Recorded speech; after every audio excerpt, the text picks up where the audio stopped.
Capítulo 3 de Plata Quemada. Los diarios de la noche trajeron títulos catastróficos con la noticia. Las primeras hipótesis hacían pensar en un ataque tipo comando. Los investigadores asocian el robo con el asalto realizado meses atrás por un grupo nacionalista al policlínico bancario. Había, según los trascendidos, elementos comunes: gente de Tacuara o de la resistencia peronista, suboficiales del ejército dados de baja y entrenados, según se dice, por la guerrilla argelina. Los argelinos, como los llaman en el movimiento, dirigidos por José Luis Nel y Joe Baxter, entraron en el policlínico con ametralladoras y se levantaron $300.000. La policía estaba siguiendo una línea de investigación en la que elementos del nacionalismo peronista habían comenzado a operar con delincuentes comunes en una combinación explosiva que tenía muy preocupadas a las autoridades. Y algo de eso había. Hernando Eguilein, Nando, un ex integrante de la Alianza Libertadora Nacionalista, conocido grupo de choque en los tiempos de Perón, estaba citado con Malito en el aguantadero de la calle Arenales para resolver las operaciones de repliegue y retirada de la banda. Nando era un hombre de acción, un patriota según algunos, un servi según otros, un lumpen sanguinario según los canas de coordinación. Las informaciones en los diarios circulaban entre líneas y había muchas operaciones de contrainteligencia en medio de las noticias. Por ejemplo, se afirmaba que al revisar el Chevrolet abandonado, la policía había confirmado la sospecha de que uno de los asaltantes iba herido. Se encontraron dentro del coche un pullover gris de mangas largas, una toalla y saco manchados de sangre. Había droga en el piso del auto, varias jeringas y un frasco de anticoagulante. Además se encontraron 2 metralletas Halcón calibre 45 de doble cargador y capacidad para 64 balas, y una caja de proyectiles sin usar.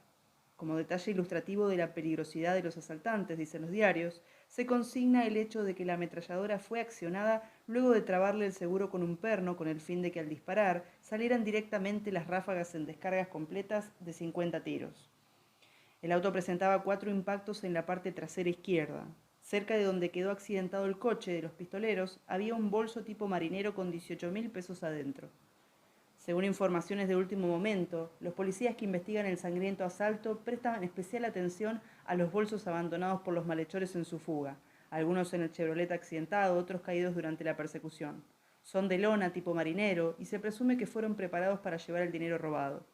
Ese tipo de bolsa es usado por las reparticiones militares. La policía busca contacto con elementos de la prefectura naval. Examinados por otro lado las armas abandonadas en el Chevrolet por los asaltantes al producirse el choque, se estableció que los cargadores de la ametralladora 9 milímetros podían pertenecer a un arma de este tipo marca Bergmann alemana o Piripipi paraguaya. Por lo demás, la metralleta Halcón calibre 45 es un arma de uso militar. Por ello, la investigación ha abierto un cauce hacia los presuntos contactos militares de la banda. En el auto, peritos de la División Rastros de la Superintendencia de la Policía Científica tomaron impresiones digitales supuestamente dejadas por los asaltantes en distintos lugares y en las armas, y estos rastros podían llevar a los investigadores a dar con la identidad de los prófugos. Anoche, en el cierre de esta edición, personal de la División Robos y Hurtos efectuaba distintas averiguaciones y allanamientos en distintos puntos de la capital federal y del Gran Buenos Aires en la búsqueda de los integrantes de la banda. Al leer los diarios, Malito se asombró de la velocidad con que la policía se les venía encima, de la misma forma repulsiva y abyecta de siempre, según Malito. Los diarios informaban ahora con la desvergüenza y la precisión en los detalles que son característicos de la brutalidad con la que tratan los hechos. La niña Andrea Clara Fonseca, de 6 años, que se desprendió de la mano de su madre, fue alcanzada por una ráfaga de metralla que uno de los delincuentes había disparado y su rostro quedó convertido en una cavidad sangrante. Una cavidad sangrante, volvió a leer las palabras con lentitud Malito, sin pensar en nada, sin ver otra cosa que las letras y la imagen borrosa de una nena rubia parecida al angelito desnudo de una iglesia. A veces la cruel delectación con la que leía las noticias policiales era una prueba de su imposibilidad de dilucidar la raíz moral de los hechos de su vida, porque al leer sobre lo que él mismo había hecho, se mostraba satisfecho por no ser reconocido, pero a la vez triste por no ver su foto y secretamente admirado por la difusión de la desgracia que es devorada por ansiedad por miles y miles de lectores. Malito era entonces, como todos los pistoleros profesionales, un ávido lector de la página policial de los diarios, y esa era una de sus debilidades, porque el sensacionalismo primitivo que resurgía brutal ante cada nuevo crimen, la nena rubia cuya carita había sido desfigurada por un tiro, le hacía pensar que su cabeza no era tan extraña a la de los sádicos degenerados que se alucinan con los horrores y las catástrofes, Le hacía sentir que su mente era igual a la mente de los tipos que habían hecho lo que leían los diarios, y en secreto se pensaba como uno de esos criminales, aunque en público todos lo tenían por un tipo frío y calculador, un científico que organizaba sus acciones con la precisión de un cirujano. Claro que un cirujano, por ejemplo su padre, vivía con las manos tintas en sangre, desgarrando la carne de enfermos desnudos e indefensos, y trepanando con sofisticados instrumentos de punción y sierras mecánicas el cráneo vivo de sus víctimas amadas. Dejar el Chevrolet abandonado había sido un error, y ese error le daba a la policía una serie de pistas que podían provocar un dominó de caídas en cadena. Malito sabía que había allanado el hotel de San Fernando, donde había pasado con el Choco Bazán la noche anterior al asalto. La policía, por supuesto, no revelaba toda la información descubierta. De un modo a la vez indiferente y amenazador, la policía aseguraba tener ya los identikits de por lo menos 2 integrantes de la banda. Así lo afirmó a la prensa el segundo jefe de la División de Robos y Hurtos de la Policía de la Zona Norte de la Provincia de Buenos Aires, comisario inspector Cayetano Silva. Descarto de plano la posibilidad de que haya habido alguna colaboración interna del personal de la municipalidad, declaró el comisario Silva. Estaban tirando cortinas de humo para proteger su línea de información. Malito tuvo la sensación de que los tenía en la puerta. Las cosas nunca salen como uno las piensa. La suerte es más importante que el coraje, más importante que la inteligencia y las medidas de seguridad. El azar, paradójicamente, está siempre del lado del orden establecido y es, junto a la delación y la tortura, el medio principal que tienen los pesquisas para cerrar el lazo y atrapar a los que tratan de hacerse invisibles en la selva de la ciudad. Pese al mutismo de los jefes policiales, trascendió que surgieron pistas firmes que llevarían a los investigadores hacia los contactos políticos de la banda. Tampoco se descarta que los pistoleros ya hayan sido contratados y actúen como muletos de una organización más amplia. Se habla extraoficialmente de una operación sostenida por las redes clandestinas de la así llamada resistencia peronista. La policía investiga con firmeza en los ámbitos frecuentados por antiguos militantes de la organización liderada por Marcelo Queraltó y Patricio Kelly. Hernando Eguilein, Nando, estaba desvinculado de los círculos del nacionalismo peronista y solo mantenía contactos esporádicos con algunos militantes sindicales y con excombatientes del movimiento que se dedicaban a traficar con armas, alquilar aguantaderos y proveer los talleres clandestinos donde se fabricaban pasaportes y documentos falsos, y falsas cartas de Perón llamando a la rebelión armada. Venía ahora manejando por Boedo o en un Valiant con todos los papeles en orden, tratando de dar vueltas antes de enfilar hacia el bulín de la calle Arenales.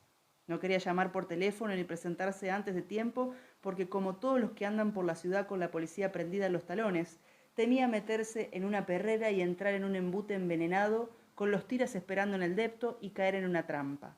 Varias veces había logrado zafar, Nando, por puro instinto, porque tenía una manera muy ordenada de campanear los signos raros cuando tenía que ir a una cita. Bajó por Santa Fe, dobló por Bulnes y siguió hasta la mitad de la otra cuadra. Había una parejita franeleando contra un árbol y un tipo leyendo el diario en un taxi estacionado en la parada de Beruti.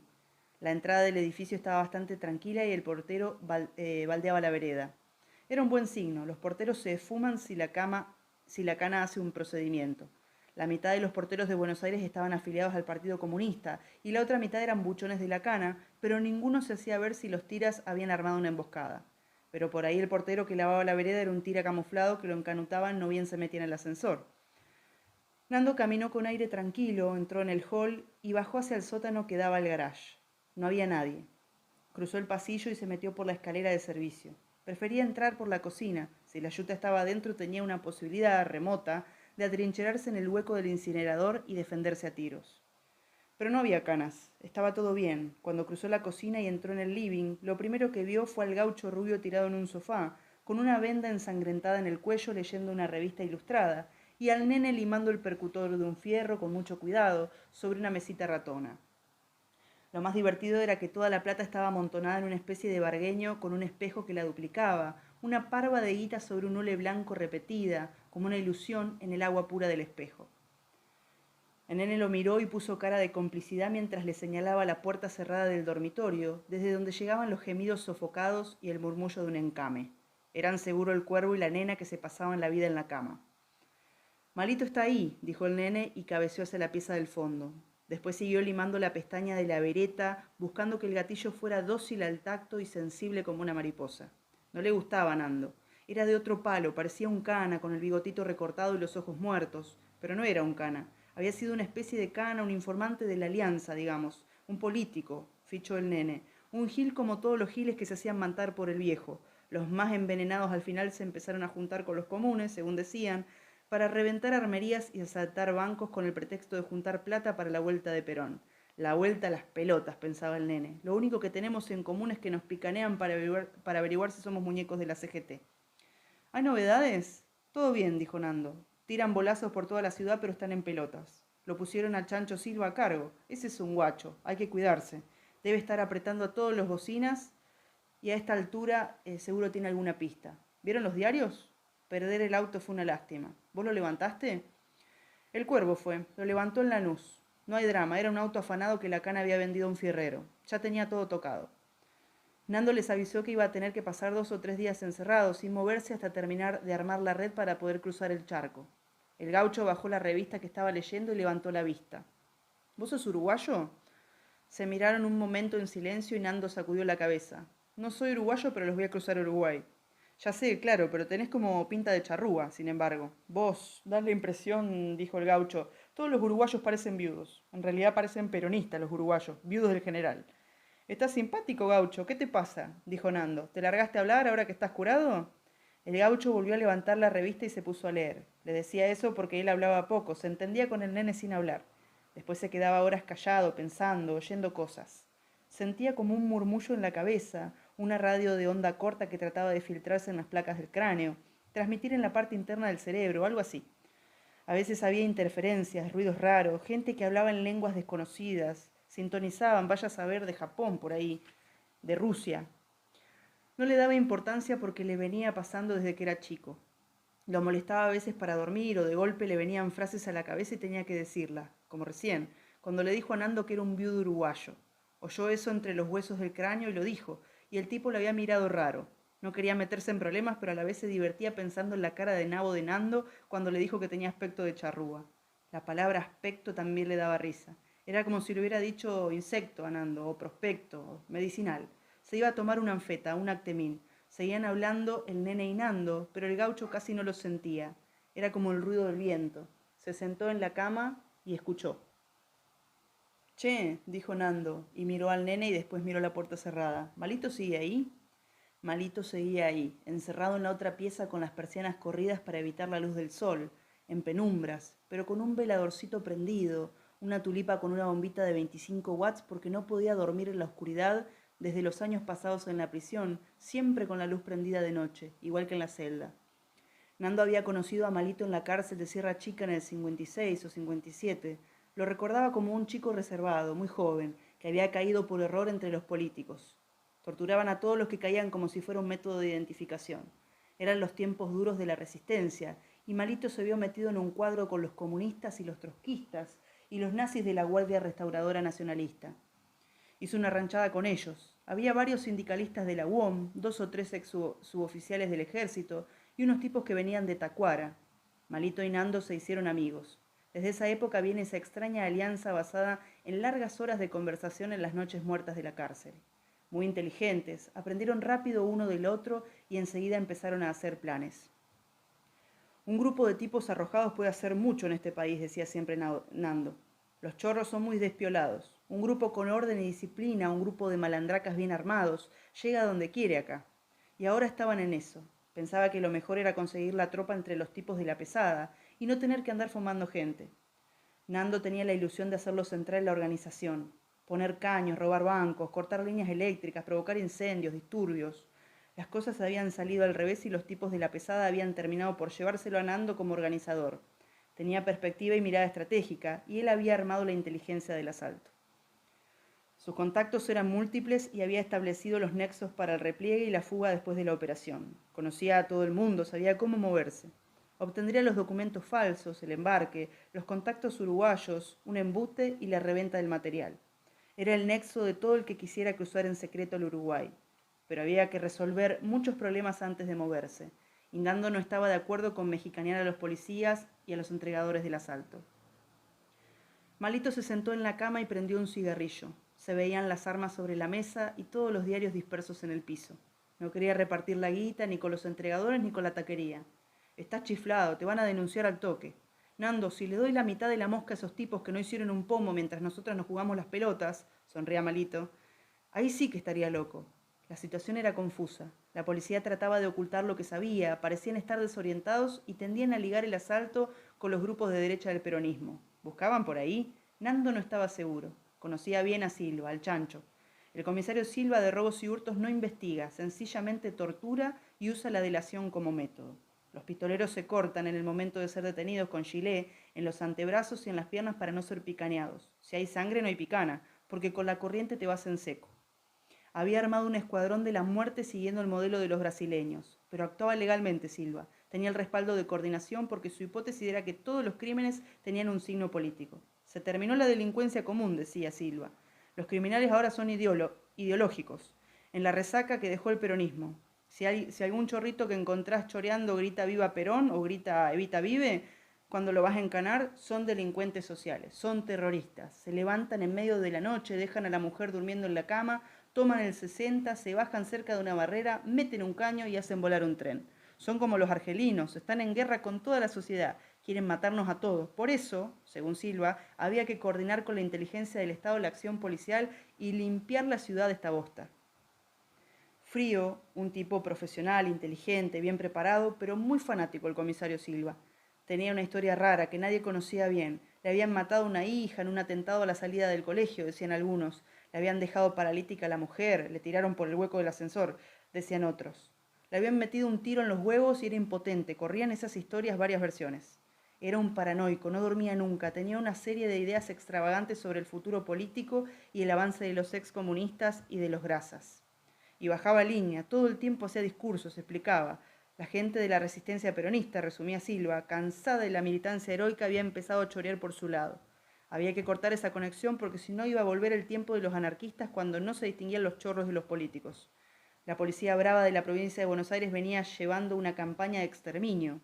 Mataban a todo el que, a todo el que encontraban con armas y no querían presos. Y habían encontrado apoyo en el jefe de coordinación federal que veía venirse la maroma en cada huelga. Silva hace malicia lo que está pasando. Va a esperar un poco más porque quiere estar seguro, pero está lleno de buchones que lo tienen al día. ¿Ustedes hablaron con él?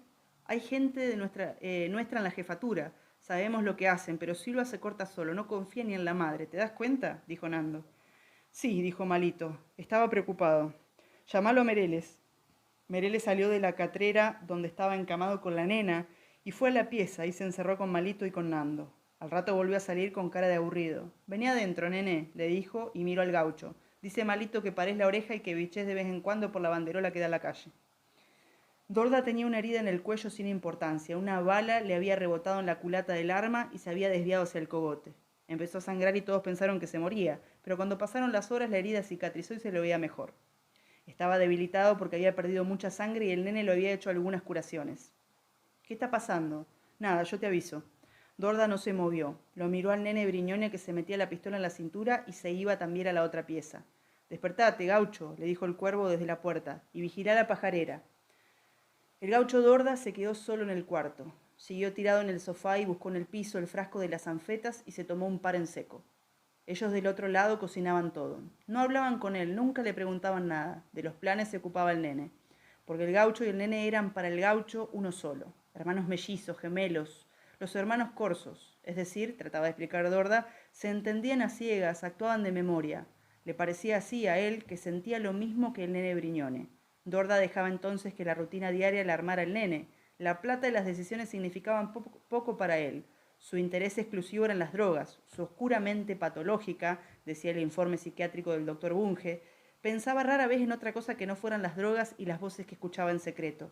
Era lógico, según el doctor Bunge, que dejara al gaucho las decisiones a cargo del nene Briñone. Un caso muy interesante de simbiosis gestáltica. Son dos pero actúan como una unidad. El cuerpo es el gaucho, el ejecutor pleno, un asesino psicótico. El nene es el cerebro y piensa por él. Oía voces entonces, según Bunge, el gaucho rubio. No siempre, a veces oía voces adentro del cerebro, entre las placas del cráneo. Mujeres que le hablaban, le daban órdenes. Ese era su secreto y hubo que hacerle varios test y varias consultas con hipnosis para que fueran apareciendo los contenidos de esa música íntima. El psiquiatra de la cárcel, el doctor Bunge, se obsesionó con el caso, se quedó pegado a esas voces que oía en silencio el interno Dorda.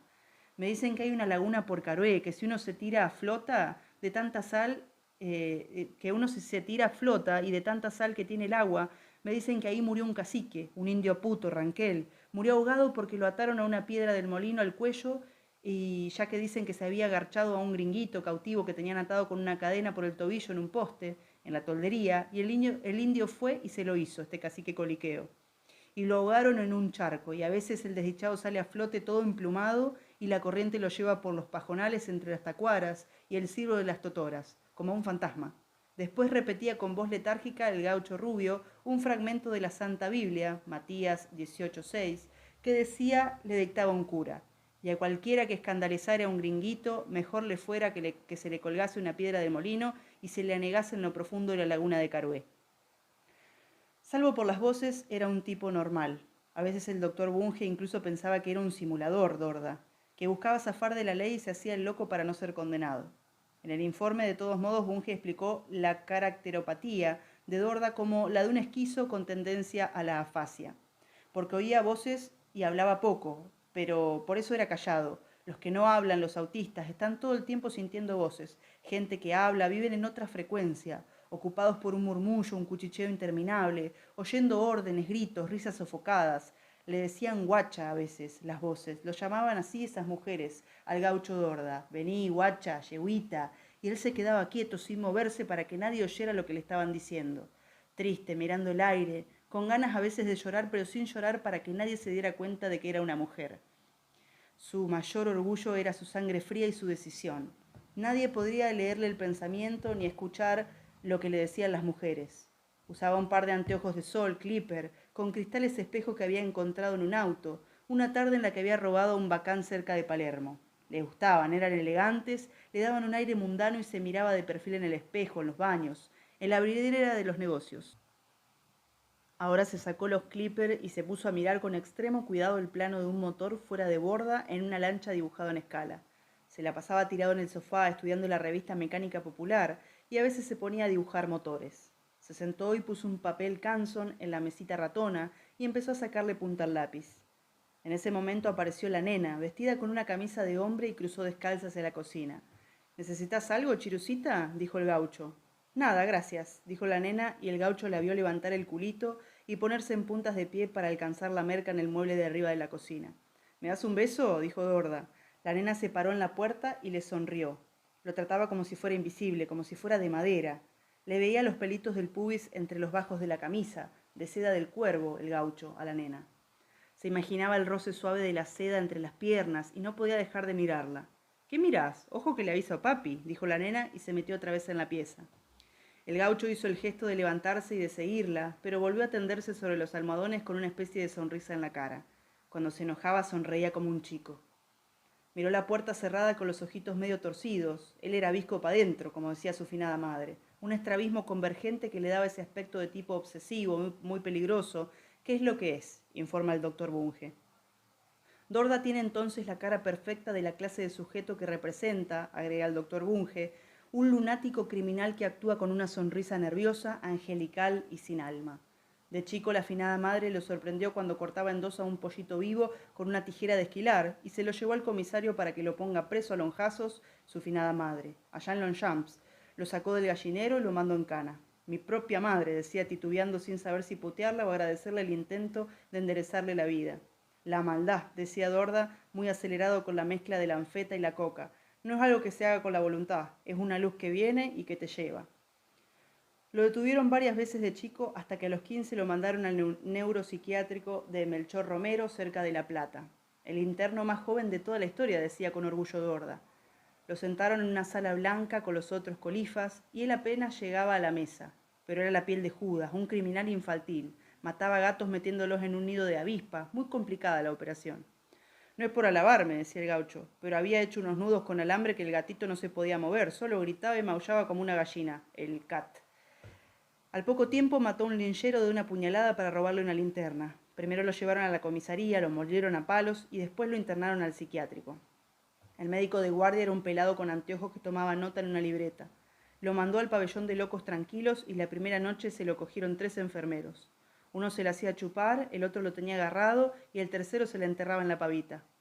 Una verga de este tamaño, hacía el gesto Dorda, no es por alabarme.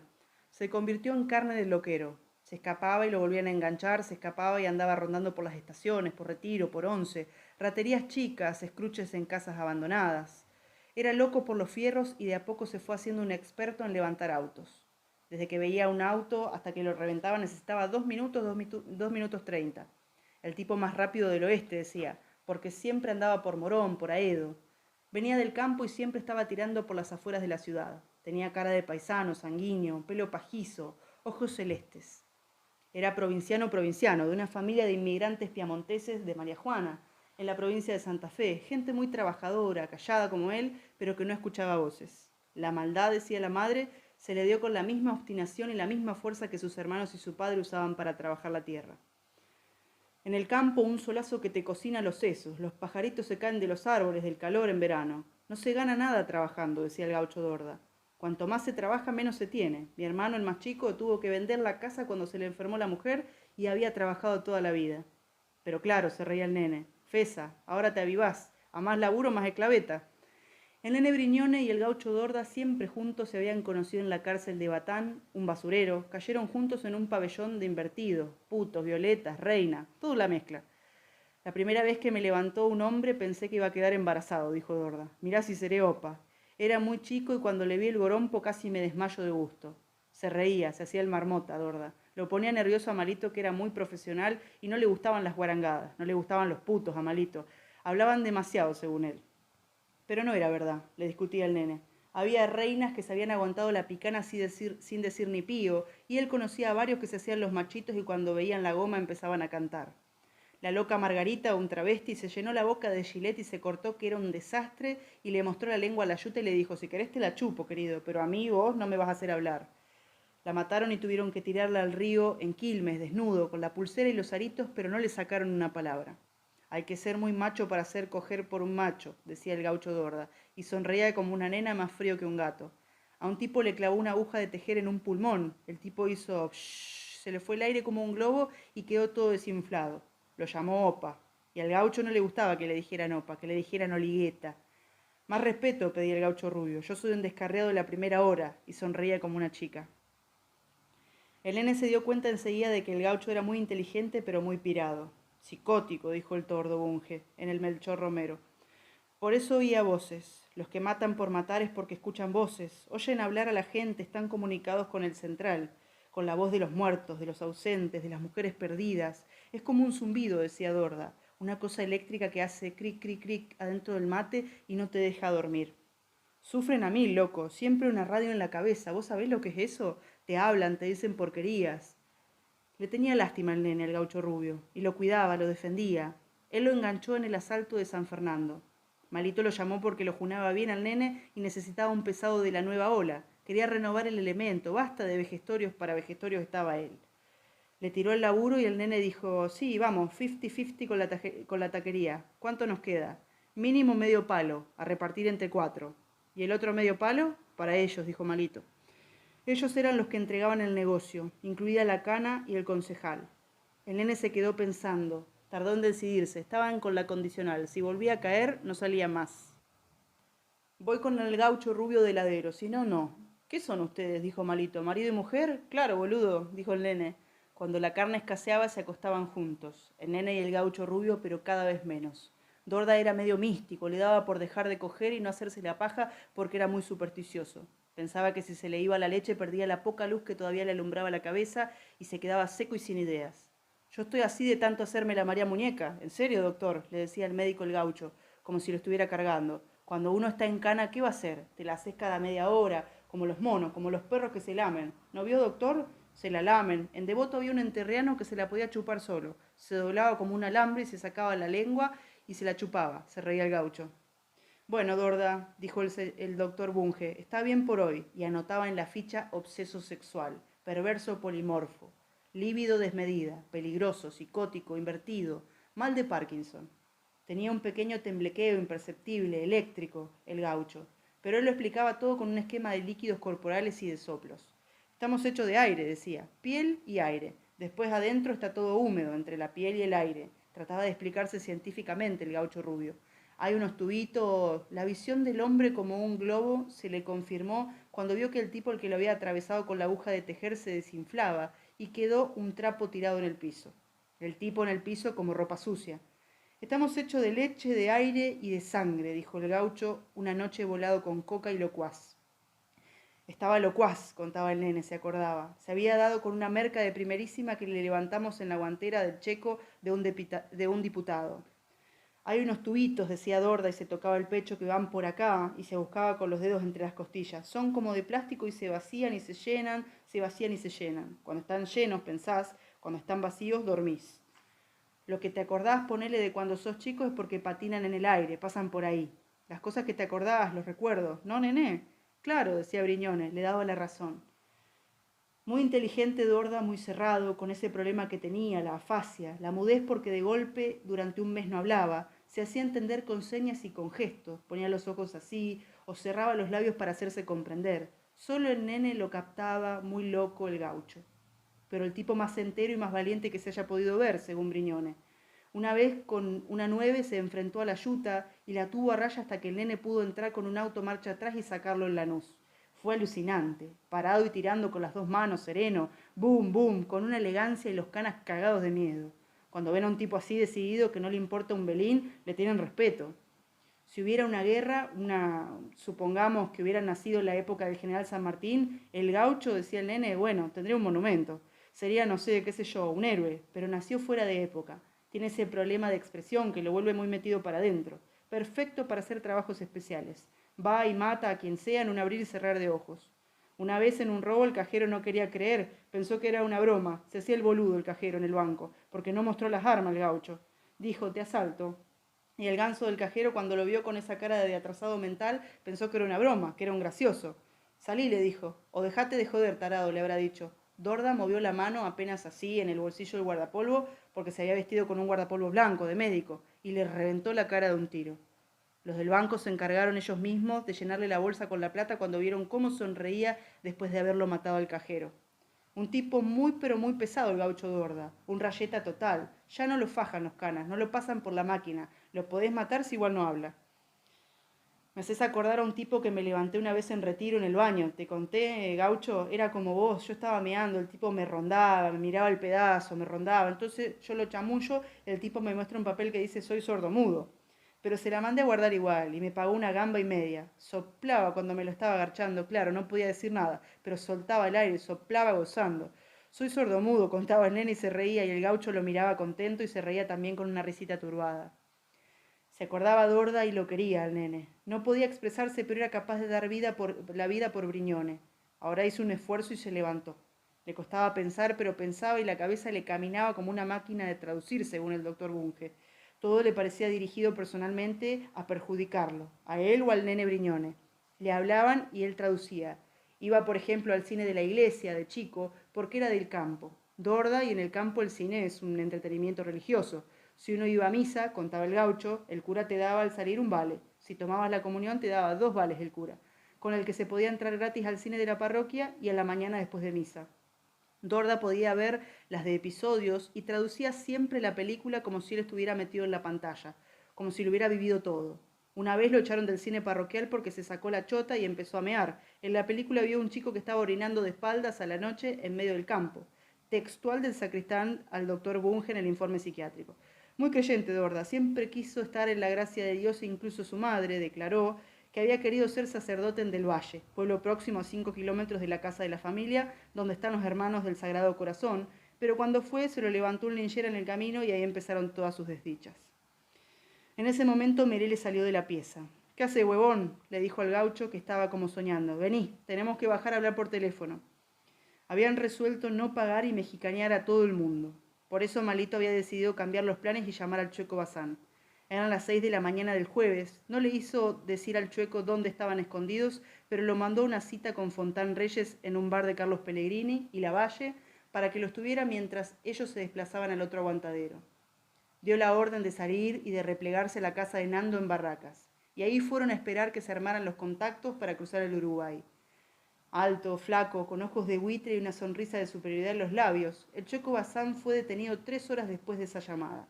Para cubrirlo, el comisario Silva dijo que lo detuvieron rondando cerca de la plaza, donde se había cometido el robo. Tenía un arma. Dijo que llevaba la pistola para matar perros vagabundos que sobran en Hurlingham. En realidad era un informe de la policía, un informante de la policía. Silva lo tenía enganchado desde hace un año como buchón a cambio de dejarlo circular por el bajo con drogas y mujeres. Bueno, terminamos este capitulito bastante largo. Si te copa y querés que lea el cuarto, dale con me gusta, dale suscribir, todo lo que colabore.